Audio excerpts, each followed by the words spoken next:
জয় লাল কাঁকড়ার দেশে। বাপ রে বাপ, কত লাল কাঁকড়া!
চলেছি উদয়পুর বিচ, পশ্চিমবঙ্গের গোয়া বলা হয় একে, ঠিক আছে। তার আগে আমরা যাব ওশিয়ানিয়া বিচে। ওশিয়ানিয়া বিচ হচ্ছে ওয়েস্ট বেঙ্গলের মধ্যে পড়ে, আর উদয়পুর হচ্ছে উড়িষ্যার মধ্যে পড়ে। আজকে দারুণ একটা এনজয়মেন্ট হবে, তাহলে দেখতে থাকুন আমাদের ব্লগটি।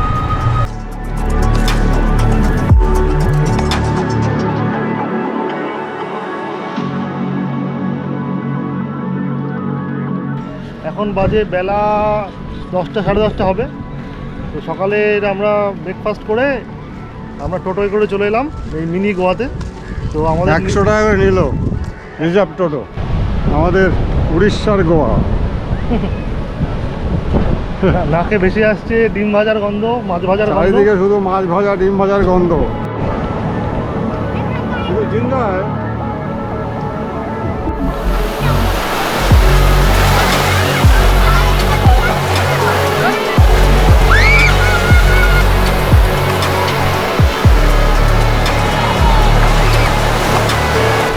উদয়পুর বিচ, যেটা বাংলা আর উড়িষ্যার বর্ডারে অবস্থিত। তো এই বিচটাকে উড়িষ্যার গোয়া বিচ বলা হয়। তা সত্যিই বাস্তবে গোয়ার মতোই দেখতে। এই সাইডটাও দেখুন, একদম সুন্দর, একদম বিচের ভিতরে সব দোকানপাট লাগানো আছে। আর এখানে আসলে পরে আপনি মুগ্ধ হয়ে যাবেন, এখান থেকে যেতে ইচ্ছা হবে না, এত সুন্দর জায়গা এই উদয়পুর বিচ।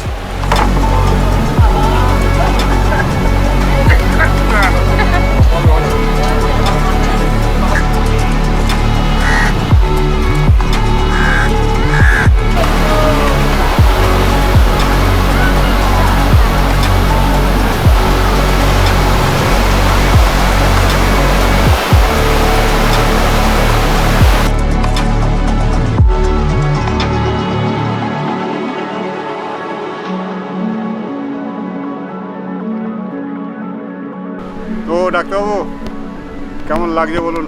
উদয়পুর বিচ আর ওশিয়ানা বিচ কেমন লাগলো? ফ্যান্টাস্টিক। হাও মাও খাও, ঝাউ বনে যাও। হাও মাও খাও, ঝাউ বনে যাও।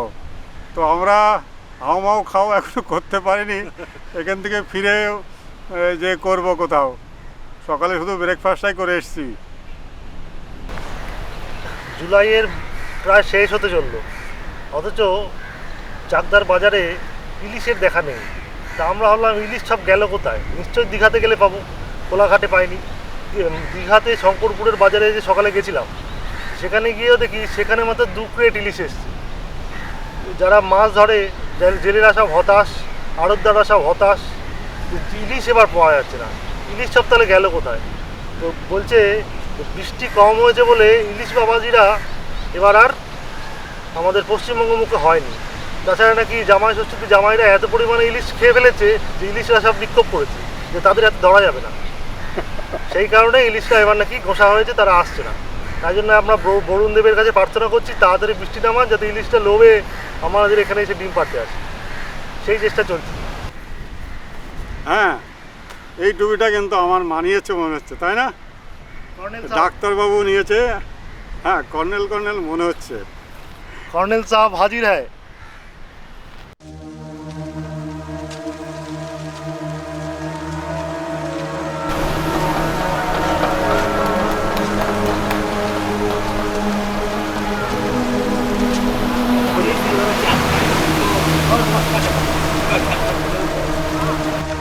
যাচ্ছি নিউ দীঘায় আমাদের ইউথ হোস্টেলে।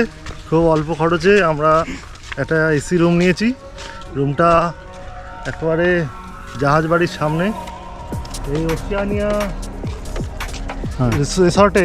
এখানে কিন্তু আপনারা কিন্তু থাকা খাওয়ার ব্যবস্থা আছে। দেখুন অত্যন্ত সুন্দর এখানে একটা ওশিয়ানা বিচে। হ্যাঁ, এখানে কিন্তু আপনারা রুম বুক করে এসে থাকতে পারেন। আর পাশে রয়েছে অটো স্ট্যান্ড, যাতায়াতের খুব সুবিধা রয়েছে এখানে। আমরা এখান থেকে গাড়ি করবো, করে সোজা চলে যাবো নিউ দীঘা।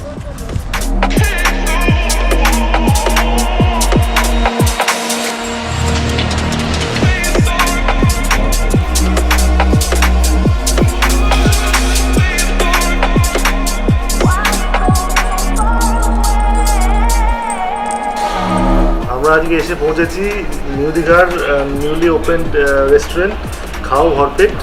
তো ওখানে এসে আজকে আমরা ট্রাই করলাম নিরামিষ থালি।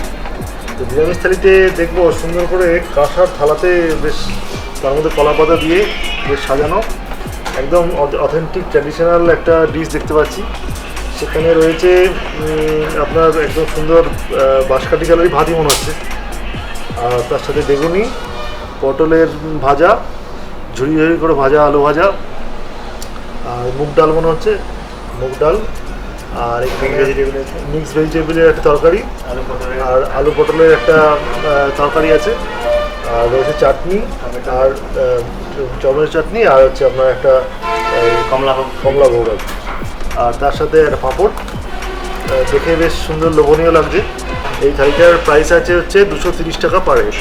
তো এখন আর বেশি সময় নষ্ট করা যাবে না, আগে আমরা একটুখানি খেয়ে নিই, তারপর আবার ব্লগ হবে।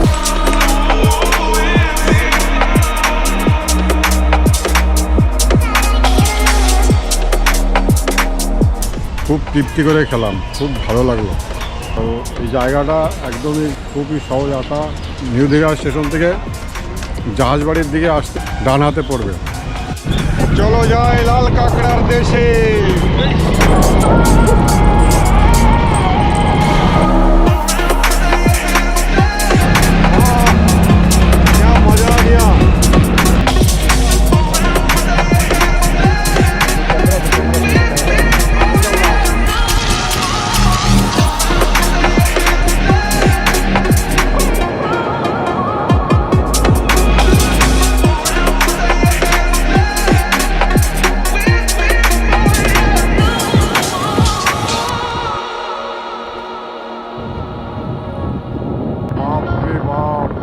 লাল কাঁকড়া পুরো লাল হয়ে আছে বীজটা। গরু এখানে কেন আসে? গরু এখন থাকে তো, কি খায়? এই সমুদ্রে একটা ফল আছে, যায় না এখানে, কিন্তু লাল কাঁকড়া দেখি এখানে পাবেন না। কাঁকড়ার বীজ হচ্ছে যেটা ছেড়ে দিই।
আর তিনটে হচ্ছে 250।